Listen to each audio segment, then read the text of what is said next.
भारत में फिर से स्वाइन फ्लू के मामले बढ़ रहे हैं।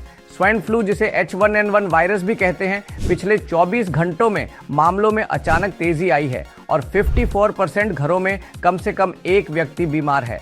नमस्कार, मैं हूं doctor DK Gupta, chairman at Felix hospitals, Noida. आज हम जानेंगे कि स्वाइन फ्लू क्या है, ये कैसे फैलता है, इसके लक्षण क्या हैं और इससे कैसे बचा जा सकता है। हॉस्पिटल्स में पेशेंट्स की संख्या बढ़ रही है और इसके लिए अलग वार्ड बनाए जा रहे हैं और मरीजों पर खास ध्यान दिया जा रहा है ताकि बीमारी को फैलने से रोका जा सके।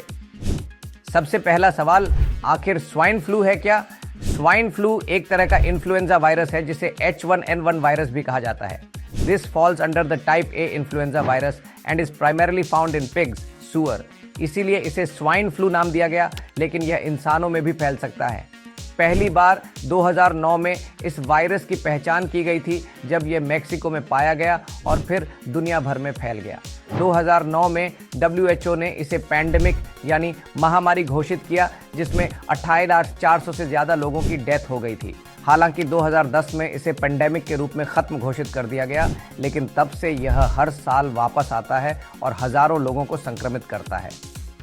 शुरुआत में साइंटिस्ट ने माना कि यह पिग्स के जरिए इंसानों में आया, लेकिन बाद में यह साफ हो गया कि यह वायरस संक्रमित व्यक्ति के कॉफिंग, खांसने, स्नीजिंग, छींकने और ब्रीदिंग, सांस लेने से एयर, हवा के जरिए दूसरे व्यक्ति तक पहुंच सकता है। कल्पना कीजिए कि आप एक भीड़भाड़ वाली बस में सफ़र कर रहे हैं। अचानक आपके पास बैठा एक व्यक्ति जोर से कॉफ करता है या स्नीज करता है।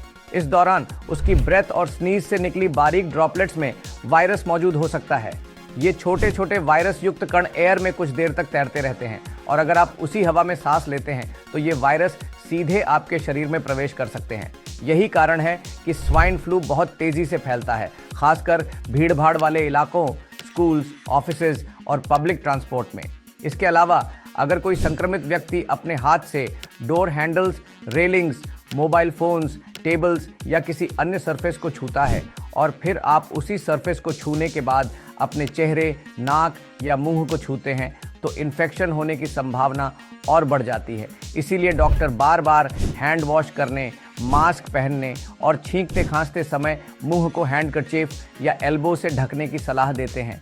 संक्षेप में कहें तो यह वायरस एयर, संक्रमित सरफेसेस और डायरेक्ट कांटेक्ट तीनों तरीकों से फैल सकता है। स्वाइन फ्लू के सिम्टम्स आम फ्लू या वायरल फीवर से मिलते जुलते हैं, लेकिन कुछ मामलों में यह अधिक गंभीर हो सकता है।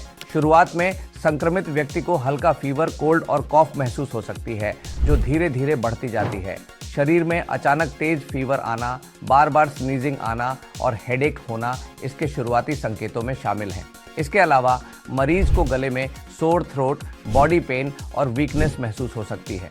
कुछ लोगों में यह इन्फेक्शन फेफड़ों पर असर डालता है, जिससे ब्रीदिंग प्रॉब्लम्स होने लगती है, खासकर जिन लोगों की इम्यूनिटी कमज़ोर होती है, जैसे children, elderly people, pregnant women और पहले से किसी गंभीर बीमारी जैसे डायबिटीज़, एस्थमा, हार्ट डिजीज़ या किडनी डिजीज़ से ग्रस्त लोग।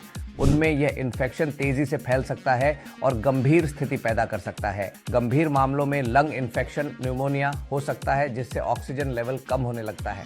अगर समय पर इलाज न मिले तो ऑर्गन फेलियर जैसी स्थिति आ सकती है, जो मरीज के लिए जानलेवा साबित हो सकती है। स्वाइन फ्लू एक कंटेजियस डिजीज़ है जो एक संक्रमित व्यक्ति से दूसरे व्यक्ति में तेज़ी से फैल सकती है। इसलिए प्रिवेंशन ही सबसे अच्छा उपाय है। दिन भर में कई बार साबुन और पानी से हैंड वॉश करना या सैनिटाइज़र का इस्तेमाल करना इन्फेक्शन के खतरे को कम कर सकता है। भीड़भाड़ वाली जगहों पर जाने से बचें, क्योंकि यह वायरस हवा के जरिए एक व्यक्ति से दूसरे व्यक्ति तक पहुंच सकता है। अगर किसी कारणवश भीड़भाड़ वाली जगहों पर जाना ज़रूरी हो तो मास्क पहनना न भूलें। अगर आपके आसपास कोई व्यक्ति स्वाइन फ्लू से संक्रमित है तो अतिरिक्त प्रिकॉशन लें और अपनी जांच करवाएं।